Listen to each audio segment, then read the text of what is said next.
भारत की GDP growth जो 6.8% रहने का अनुमान है, ये मार्केट में तेजी लेकर के नहीं आएगी, ये मार्केट पे गिरावट लेकर के नहीं आएगी। सबसे बड़ा संकट मार्केट के लिए क्या है, सबसे बड़ा रिस्क मार्केट के लिए क्या है? सबसे बड़ा रिस्क है मार्केट के लिए ईरान और वेस्ट एशियाई की जो टेंशंस है, ये सबसे बड़ा यहाँ पास मार्केट के लिए यहाँ पास टेंशन है कि अगर ईरान से जुड़ा तनाव बढ़ता है तो यहाँ पास क्या होंगे, क्रूड के भाव यहाँ पास जो है महंगा होता हुआ दिखाई देगा। क्रूड जो क्या होगा, महंगा होता हुआ दिखाई देगा। ब्रेंट क्रूड के रेट यहाँ पास बढ़ते हुए दिखाई देंगे। इंडिया का इंपोर्ट बढ़ता हुआ दिखाई देगा, मतलब कि इंडिया का जो इंपोर्ट बिल है वो बढ़ता हुआ आप सभी को दिखाई देगा। इन्फ्लेशन जो है बढ़ने का यहाँ पास खतरा यहाँ पास बनता हुआ दिखाई देगा। रुपये में यहाँ पास दबाव का खतरा यहाँ पास दिखाई देगा।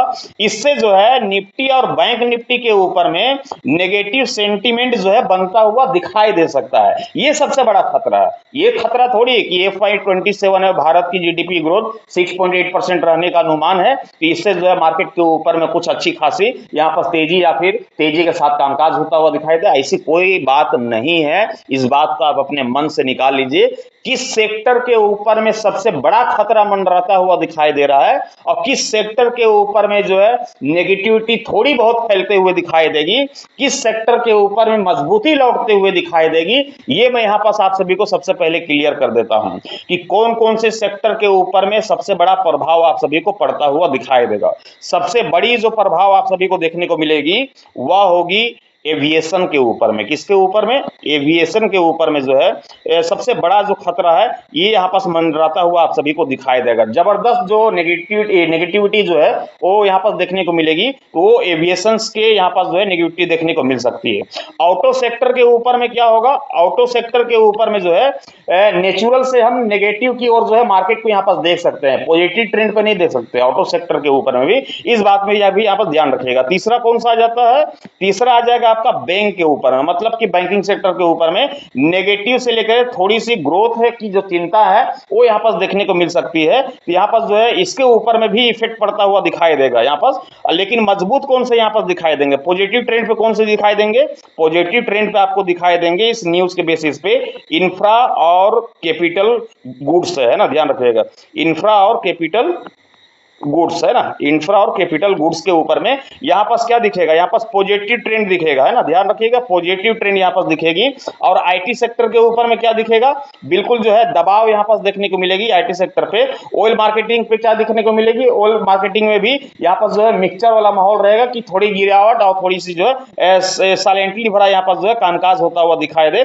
और फार्मा सेक्टर की यदि मैं बात करूं तो यहाँ पर ध्यान रखिएगा कि फार्मा सेक्टर के ऊपर में पॉजिटिव ट्रेंड यहाँ पास दिख सकती है। और एफएमसीजी के ऊपर में ध्यान रखिएगा, एफएमसीजी के ऊपर में जो यहाँ पास जो है तेजी की जो सेंटीमेंट है वो बनते हुए दिखाई दे सकती है। यहाँ पास जो नेगेटिविटी किसमें फैल रही है? सबसे बड़ी नेगेटिविटी यहाँ पास फैलेगी एविएशन के ऊपर में, और एविएशन के बाद जो है यहाँ पास जो है ऑटो सेक्टर के ऊपर में, बैंकिंग सेक्टर के ऊपर में, और बैंक निफ्टी ये इन सभी के ऊपर में जो है मार्केट के ऊपर में आप सभी को क्या पड़ेगा? इफेक्ट देखने को मिलेगा, मार्केट के ऊपर में जो है दबाव यहाँ पास देखने को मिलेगा। लेकिन ये मतलब कि जो मैं अभी आपको बता रहा हूं खबर, तुरंत जो है कॉल पुट के बजाय जो है अगले दिन निफ्टी में प्राइस एक्शंस को देखना ही बेहतर होगा। इस बात को ध्यान रखिएगा, प्राइस एक्शंस को देखना ही बेहतर होगा। ऐसा नहीं कि ये जो न्यूज के बेसिस पे हमने बताया कि सबसे बड़ा संकट कहां पर गहराते हुए दिखाई दे सकती है, अभी तो संकट गहराना बाकी है। अभी आगे चल करके मैं चर्चा करता हूं ना कि किस किस चीज में जो है सबसे बड़ा संकट गहराएगा। उससे पहले जो है FY27 में भारत की जीडीपी ग्रोथ जो 6.8% रहने का अनुमान है, अल नीनो और ईरान संकट से बढ़ सकता है जो जोखिम, इसके ऊपर में एक बार चर्चा कर लेते हैं। FY27 GDP growth India ratings में FY27 में भारत की जीडीपी ग्रोथ 6.8% रहने का अनुमान जताया। रिपोर्ट्स में अल नीनो, पश्चिमी एशियाई तनाव, महंगाई और रुपये की कमजोरी को प्रमुख जोखिम बताया गया है। इसकी जो डिटेल है, इसकी डिटेल पूर्वक जो है हम यहाँ पर चर्चा करेंगे और समझेंगे कि मार्केट की जो है हाल यहाँ पर किस प्रकार से यहाँ पर देखने को मिल सकती है। अब यहाँ पर देखें तो जो भारतीय अर्थव्यवस्था की रफ्तार है मौजूदा वित्तीय वर्ष FY27 में कुछ धीमी पड़ते हुए आप सभी को दिखाई दे सकती है। इस बात को आप नोट करके रख लें। इंडिया रेटिंग एंड रिसर्च ने मंगलवार को जारी अपने रिपोर्ट में FY27 के लिए जीडीपी ग्रोथ 6.8% रहने का अनुमान जताया है। यह FY27 की 7.6%, ध्यान रखिएगा, मैं यहाँ पर लिख देता हूँ ताकि आपको समझ में आए। मैं यहाँ पर क्या करता हूँ, यहाँ पर लिखता हूँ ताकि आपको यहाँ पर समझ में आए, है ना। यहाँ पास ये है ना। अब यहाँ पर क्या बता रहा है कि ये जो FY27 है, मतलब फाइनेंशियल ईयर 2026 की 7.6% की ग्रोथ से कम है ना। 7 मतलब कि 2026 से अभी 2027 की FY27 में 7.6% थी, उससे थोड़ा कम है। हालांकि यह एजेंसी के मई 2026 के 6.7% अनुमान से थोड़ा बेहतर है। इससे पहले भारतीय रिजर्व बैंक मतलब कि आरबीआई भी FY27 के लिए अपना ग्रोथ अनुमान बढ़ा करके 6.7% जो है कर चुका है। India rating and research centre ने का कहना है कि घरेलू अर्थव्यवस्था में मजबूती बनी हुई है, लेकिन कई बाहरी और घरेलू जोखिम के आगे की रफ्तार को प्रभावित कर सकता है। क्या कर सकता है? आगे की प्रभाव को प्रभावित कर सकता है। रिपोर्ट के मुताबिक पश्चिमी एशियाई में जारी तनाव, महंगाई, रुपये की कमजोरी, अल नीनो की कृषि पर संभावित असर इस वित्त वर्ष के दौरान भारतीय अर्थव्यवस्था के लिए प्रमुख जोखिम बने रहेंगे। एजेंसी का मानना है कि इन कारकों का असर खपत जो है, निवेश और ग्रामीण मांग पर पड़ सकता है। ये जो इफेक्ट यहाँ पर पड़ते हुए दिखाई दे रही, इसका प्रभाव मार्केट के ऊपर में पड़ता हुआ दिखाई देगा। दूसरी प्रभाव यहाँ पर क्या पड़ते हुए दिखाई देगी, ये इंडिया रिसर्च की जो है FY27 के लिए कच्चे तेल का औसत जो भाव है वो $95 से घटा करके जो है $85 प्रति बैरल जो है कर दिया गया है।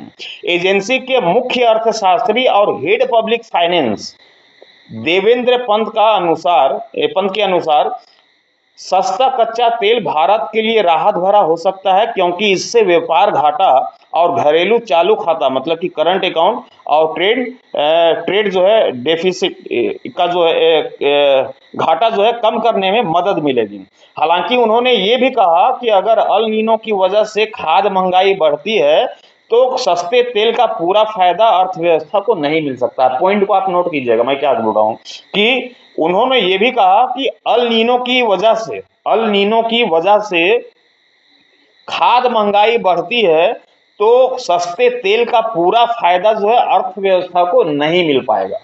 समझ रहे हैं ना बात को। तो यहाँ पास क्या है कि एजेंसी का अनुमान है कि FY27 में डॉलर के मुकाबले रुपये का औसत विनिमय दर जो है 93.98 रुपये जो है प्रति बैरल डॉलर प्रति डॉलर जो है रह सकता है। यह मई के 94.28 रुपये के अनुमान से थोड़ा बेहतर है, लेकिन सालाना आधार के करीब 6.4% की कमजोरी को दर्शाता है ना। 6.4% की कमजोरी को दर्शा रहा है, वहां बता रहा है, वहां पर दर्शा रहा है, वहां पर इस चीज को देखिएगा।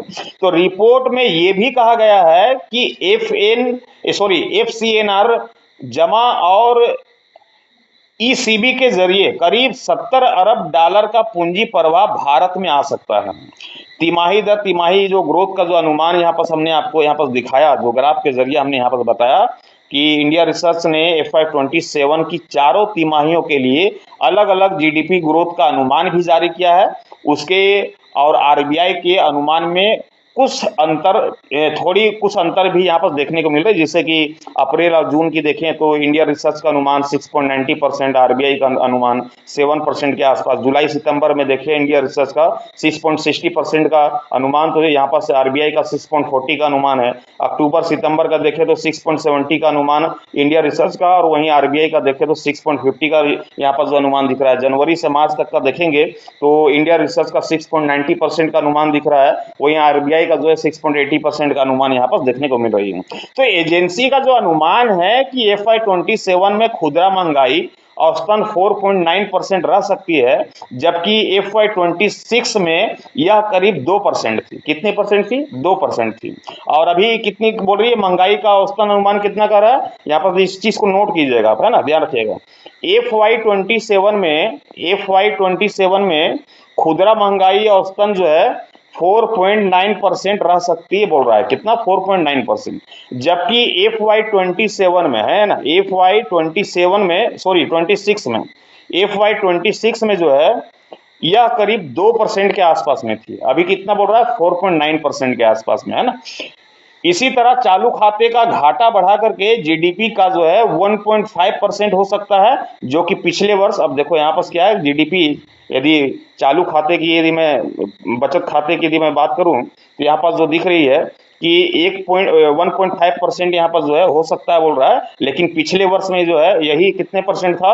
0.6% था, है ना, 0.6% था। तो यहाँ पर जो है इस प्रकार की न्यूज़ के बेस पे और जीडीपी ग्रोथ का जो अनुमान से मार्केट के ऊपर में जो है एक बड़ा इफेक्ट जो है आपको खास करके किस सेक्टर के ऊपर में दिखेगा? एविएशन के सेक्टर पे, जो कि और ऑटो सेक्टर के ऊपर में, बैंकिंग सेक्टर के ऊपर में, आईटी सेक्टर के ऊपर में, इन सभी सेक्टर के ऊपर में जो है आपको इफेक्ट पड़ता हुआ दिखाई दे सकता है मार्केट के ऊपर में। तो यहाँ पर जो है मार्केट के ऊपर में जबरदस्त इफेक्ट यहाँ पर देखने को मिल सकती है। लेकिन सबसे बड़ा जो है मुद्दा ये नहीं है, सबसे बड़ा मुद्दा ये नहीं है कि इसके ऊपर में इफेक्ट देखने को मिलेगी।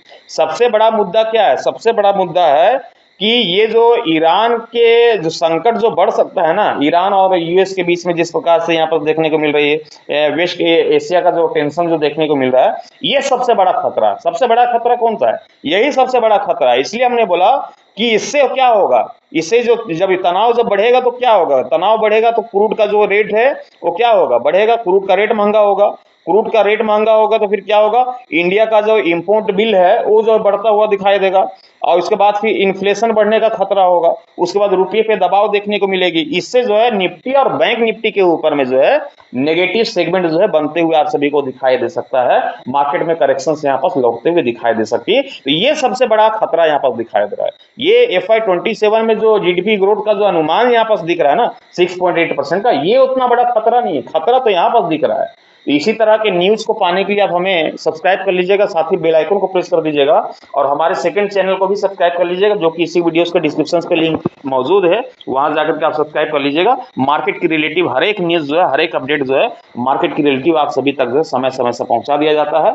मार्केट की रिलेटिव विश्लेषण करते हुए बेशक चैनल को सब्सक्राइब करके बेल आइकन को प्रेस कर दीजिएगा, ताकि आने वाले हर एक वीडियोस की नोटिफिकेशन सबसे पहले आप सभी को मिलता रहे। वीडियोस अच्छा लगे तो वीडियोस को लाइक करके साथ ही शेयर कर दीजिएगा। चैनल पर नए होंगे चैनल को सब्सक्राइब करके साथ ही बेल आइकन को प्रेस कर दीजिएगा, ताकि आने वाले हर एक वीडियो से नोटिफिकेशन आप सभी को सबसे पहले मिलता रहे। Thank you, bye bye.